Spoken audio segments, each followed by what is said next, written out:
অনেকে বলে প্রেসার কুকারে পোলাও করলে নাকি ভাত গলে যায়, ঠিকমতো ঝরঝরে পোলাও হয় না। সত্যি কথা বলতে লাঞ্চে বা ডিনারে যখন কিছু টেস্টি আর হেলদি খেতে ইচ্ছে করে, অথচ হাতে সময় কম বা বেশিক্ষণ রান্নাঘরে থাকতে ইচ্ছে করছে না, তখন আমি এইরকম প্রেসার কুকারের মধ্যে ঝরঝরে চিকেন পোলাও বানিয়ে থাকি। তাই কি করে প্রেসার কুকারের মধ্যে একদম ঝরঝরে চিকেন পোলাও বানাবেন আমি এই ভিডিওতে করে দেখাবো। তবে চলুন শুরু করা যাক আজকের ভিডিও। আমি সুকন্যা। আজকে আমার ব্যাপক রান্না হলো চিকেন পোলাও। চিকেন পোলাও বানানোর জন্য প্রথমে চালটাকে খুব ভালো করে ধুয়ে কিছুক্ষণ ভিজিয়ে রাখতে হবে। আমি এখানে পোলাও বানানোর জন্য লং গ্রেন বাসমতি চাল ব্যবহার করছি। একটা বাটির মধ্যে 2 কাপ বাসমতি চাল নিয়ে নেব। ওজন হিসাবে 500 গ্রাম বাসমতি চাল নিয়েছি। এবার চালটাকে খুব হালকা করে প্রেস করে ধুতে হবে, তা না হলে চালটা ভেঙে যেতে পারে। চালের জলটা যতক্ষণ না একদম পরিষ্কার হচ্ছে ততক্ষণ অবধি চালটাকে খুব ভালো করে ধুয়ে নিতে হবে। এই রকম ভাবে চালটা পরিষ্কার হয়ে যাবার পর একটা প্লেট চাপা দিয়ে চালটাকে আধ ঘন্টার জন্য রেখে দেব। এবার চিকেনটাকে একদম বেসিক কিছু মশলা দিয়ে ম্যারিনেট করে নেব। আমি এখানে 800 গ্রাম চিকেন নিয়েছি। চেষ্টা করবেন চিকেনের পিসগুলোকে এইরকম একটু বড় সাইজের রাখার। লেগ পিসটাকে এইরকম ভাবে একটু কাট দিয়ে নেবেন, তাহলে মশলাটা সুন্দরভাবে মাংসের ভেতরে ঢুকবে। এবার মাংসটার মধ্যে দিয়ে দিচ্ছি 1 টেবিল চামচ আদা রসুন বাটা, তার সাথে দিয়ে দিচ্ছি 1 টেবিল চামচ কাঁচা লঙ্কা বাটা। আপনারা অবশ্যই আপনাদের স্বাদ অনুযায়ী ঝালটা ব্যবহার করবেন। এবার দিয়ে দিচ্ছি 1 চা চামচ নুন, তার সাথে দিয়ে দিচ্ছি 1/2 চা চামচ গোলমরিচের গুঁড়ো, আর দিয়ে দেব 4 টেবিল চামচ টক দই। তার সাথে দিয়ে দিচ্ছি 1 চা চামচ বিরিয়ানি মশলা। এটা আমার বাড়িতে বানানো বিরিয়ানি মশলা। আপনারা চাইলে কেনা বিরিয়ানি মশলাও ব্যবহার করতে পারেন। এবার খুব ভালো করে সবকিছুকে মাখিয়ে নেব। আশা করি দেখতেই পাচ্ছেন একদম সিম্পল আর ঘরোয়া উপকরণ দিয়ে আমরা চিকেনটাকে ম্যারিনেট করে নিচ্ছি। চিকেনটার সাথে সবকিছু খুব ভালো করে মিশিয়ে নেওয়ার পর ওপর থেকে 1 মুঠো ধনেপাতা কুচি দিয়ে আবারও একবার চিকেনটাকে মাখিয়ে নেব।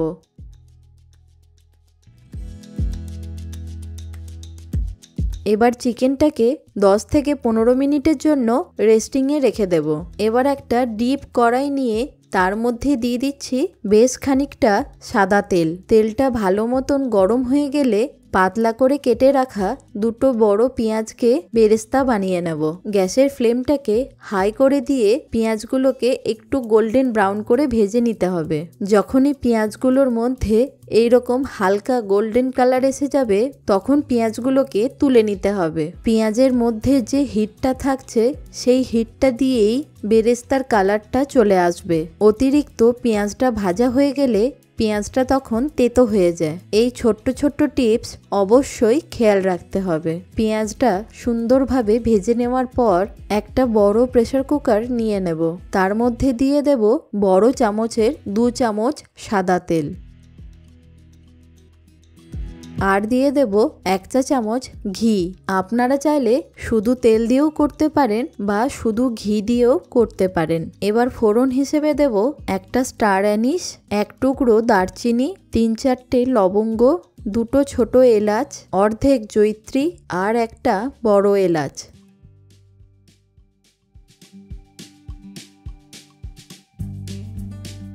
গ্যাসের ফ্লেমটাকে মিডিয়ামে রেখে ফোড়নটাকে একটু ভালো করে নাড়াচাড়া করে নেব। ফোড়ন থেকে সুন্দর গন্ধ বেরিয়ে এলে তখন পাতলা করে কেটে রাখা 2টো বড় সাইজের পেঁয়াজকে দিয়ে দিতে হবে। পেঁয়াজটাকে মিডিয়াম ফ্লেমে ভালো করে ভেজে নেওয়ার পর পেঁয়াজের কালারটা যখন এই রকম গোল্ডেন কালার এসে যাবে তখন এর মধ্যে দিয়ে দেব 1 টেবিল চামচ আদা রসুন বাটা, তার সাথে দিয়ে দেব 1 চা চামচ কাঁচা লঙ্কা বাটা। এবার একটু ভালো করে নাড়াচাড়া করে নেব। এইভাবে আদা রসুনের সাথে যদি পেঁয়াজটাকে কুক করে নেওয়া হয় তাহলে পেঁয়াজটা তাড়াতাড়ি গলে যায় আর পোলাওয়ের স্বাদটাও আরও বেড়ে যায়। আদা রসুনের কাঁচা গন্ধটা যখন চলে যাবে তার মধ্যে দিয়ে দিতে হবে ম্যারিনেট করে রাখা চিকেনটা। এবার গ্যাসের ফ্লেমটাকে হাই করে দিয়ে 2 থেকে 3 মিনিট চিকেনটাকে একটু ভালো করে নাড়াচাড়া করে নিতে হবে। তাতে চিকেন আর দইয়ের মধ্যে যে জলটা আছে ধীরে ধীরে দেখবেন সেটা বেরোতে শুরু করেছে। এবার তার মধ্যে দিয়ে দিচ্ছি স্বাদ মতো নুন। গ্যাসের ফ্লেমটাকে লো টু মিডিয়ামে করে দিয়ে চিকেনটাকে ভালো করে কষাতে হবে।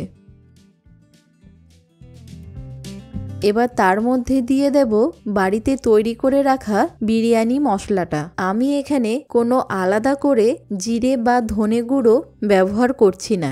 আপনারা চাইলে বিরিয়ানি মশলার পরিবর্তে জিরে গুঁড়ো, ধনে গুঁড়ো আর গরম মশলার গুঁড়ো ব্যবহার করতে পারেন। মশলাটা দিয়ে আবারও একবার ভালো করে নাড়াচাড়া করে নেওয়ার পর গ্যাসের ফ্লেমটাকে একদম লো করে দিয়ে 3 থেকে 4 মিনিটের জন্য প্রেসার কুকারের ঢাকনাটা এইভাবে ওপর থেকে দিয়ে দেব। 3 থেকে 4 মিনিট পর দেখবেন মশলা থেকে সুন্দরভাবে তেল ছাড়তে শুরু করেছে আর মাংসটা সুন্দরভাবে কষানো হয়েছে। এবার আগে থেকে ভিজিয়ে রাখা চালটা এই সময় দিয়ে দেব। এবার গ্যাসের ফ্লেমটাকে হাই করে দিয়ে চালটাকে একটু ভালো করে নাড়াচাড়া করে নিচ্ছি। 2 থেকে 3 মিনিটের মতন চালটাকে একটু ভালো করে নাড়াচাড়া করে নিতে হবে। এরপর 4 থেকে 5টা গোটা কাঁচা লঙ্কা এর মধ্যে দিয়ে দিচ্ছি। আমি এখানে যেহেতু কোনো শুকনো লঙ্কার গুঁড়ো ব্যবহার করছি না, সেই জন্য কাঁচা লঙ্কার পরিমাণটা একটু বেশি দিচ্ছি। আর দিয়ে দিচ্ছি অল্প একটু ধনেপাতা কুচি। এবার সব কিছুকে ভালো করে চালটার সাথে মিশিয়ে নেব।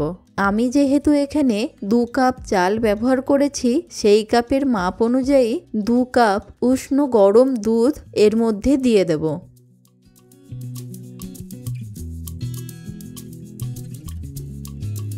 তার সাথে দিয়ে দেব 1 কাপের থেকে একটু বেশি উষ্ণ গরম জল। এবার বলি পোলাওটা কিভাবে ঝরঝরে হবে। যত কাপ চাল নেবেন ঠিক তার ডবল জল ব্যবহার করতে হবে। আমি যেহেতু এখানে 2 কাপ চাল ব্যবহার করেছি, সেই অনুপাতে আমি এখানে 3.5 কাপের মতন দুধ আর জল ব্যবহার করেছি। আমরা যেহেতু চালটাকে আগে থেকে ভিজিয়ে রেখেছিলাম, তাই 10%-এর মতন চালটা আগে থেকেই নরম হয়ে আছে, সেই জন্য হাফ কাপ জল কম দিলাম। আপনারা চাইলে এখানে শুধু দুধ দিয়েও করতে পারেন বা শুধু জল দিয়েও করতে পারেন। এবার গ্যাসের ফ্লেমটাকে হাই করে দিয়ে সব কিছুকে ভালো করে মিশিয়ে নিয়ে তার মধ্যে দিয়ে দিচ্ছি হাফ চা চামচ ঘি আর দিয়ে দিচ্ছি অল্প একটু বেরেস্তা। আবার একবার সব কিছু ভালো করে নাড়াচাড়া করার পর যখন পোলাওয়ের জলটা এইভাবে ফুটবে, ঠিক এই সময় প্রেসার কুকারের ঢাকনাটাকে আটকে দিতে হবে। এবার গ্যাসের ফ্লেমটাকে হাই করে দিয়ে একটা সিটি দিয়ে ফ্লেমটাকে অফ করে দেব। এবার প্রেসার কুকারের স্টিমটা যখন একদম ঠান্ডা হয়ে যাবে, তখন প্রেসার কুকারের ঢাকনাটাকে খুলতে হবে। দেখুন, একটা হাতার মাধ্যমে চিকেনটাকে আর রাইসটাকে তুলে দেখাচ্ছি। রাইসটা কি সুন্দর ঝরঝরে হয়েছে আর চিকেনটাও একদম সুন্দরভাবে সেদ্ধ হয়ে গেছে। চিকেন পোলাওয়ের সাথে খাওয়ার জন্য একটা রায়তা বানিয়ে নেব। তার জন্য আমি এখানে 200 গ্রাম ফ্যাটানো টক দই নিয়ে নিয়েছি। তার মধ্যে দিয়ে দিচ্ছি 2 টেবিল চামচ কুচনো পেঁয়াজ। তার সাথে দিয়ে দিচ্ছি 3 টেবিল চামচ কুচনো শসা আর দিয়ে দিচ্ছি অল্প একটু ধনেপাতা কুচি। তার সাথে দিয়ে দিচ্ছি 1/4 টিস্পুন রেগুলার সল্ট আর দিয়ে দিচ্ছি হাফ চা চামচ গোলমরিচের গুঁড়ো। তার সাথে একটু চটপটা ফ্লেভারের জন্য দিয়ে দিচ্ছি হাফ চা চামচ আমচুর পাউডার আর একটু সুন্দর টেস্টের জন্য দিয়ে দিচ্ছি 1/4 টিস্পুন ব্ল্যাক সল্ট। হালকা একটু মিষ্টির জন্য দিয়ে দিচ্ছি 2 চা চামচ চিনির গুঁড়ো। চিনিটা আপনারা চাইলে স্কিপও করতে পারেন। এবার সামান্য একটু জল ব্যবহার করছি। একদম লাস্টলি দিয়ে দেব হাফ চা চামচ ভাজা জিরে গুঁড়ো। এবার সবগুলোকে খুব ভালো করে মিক্সড করে নিতে হবে। একদম পাতলাও হবে না আর একদম গাঢ়ও হবে না। দেখুন, একদম পারফেক্টভাবে তৈরি হয়ে গেল ঝরঝরে চিকেন পোলাও সাথে রায়তা। কত সহজে আর একদম সিম্পলভাবে এই রান্নাটাকে আমরা করে নিলাম। এবার থেকে আপনারা যখন এরকম প্রেসার কুকারে চিকেন পোলাও বানাবেন অবশ্যই এই পদ্ধতি অনুযায়ী বানাবেন, তাহলে প্রত্যেকটা চাল একদম লম্বা থাকবে আর ঝরঝরেও হবে। আশা করি আপনাদের এই রেসিপিটি নিশ্চয়ই ভালো লেগেছে। এরকম আরও নতুন নতুন রেসিপি দেখতে হলে অবশ্যই কমেন্টে জানাবেন। ভালো থাকুন, সুস্থ থাকুন, দেখতে থাকুন ব্যাপক রান্নাঘর।